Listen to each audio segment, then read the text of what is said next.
Yeah, so where were we at? Last thing we left off with. Let's just go over these songs one more time. Love Me, it's one of my favorites. Love Me, Lose Yourself, Places to Go, 8 Mile, Wanksta, Rabbit Run. The 8 Man song, when he those train tracks, dun dun dun dun dun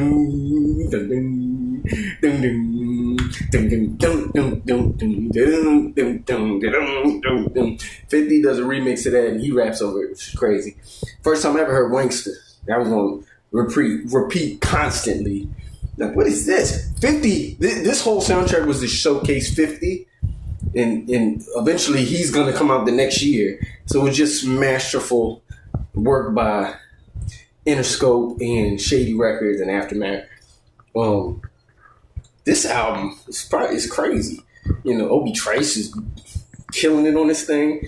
The precision of the songs, and you see that later with Get Rich or Die Trying. That mixtape, that soundtrack, were just calculated, put together so perfect, getting the best songs that they had, in the arsenal and putting it on the soundtrack. And you hear it here. And the soundtrack is dope.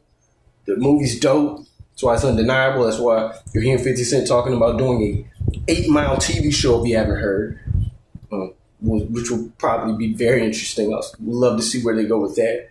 But yeah, that's it. So one of the best soundtracks I ever heard. Love the movie. I was a fan of Eminem. I was a fan of 50 and their whole thing that they had going on with Aftermath and Shady. So there you go. Check it out. If you're an Eminem fan, if you missed that time period, check that out. You'll probably see why we felt like he was so great back then.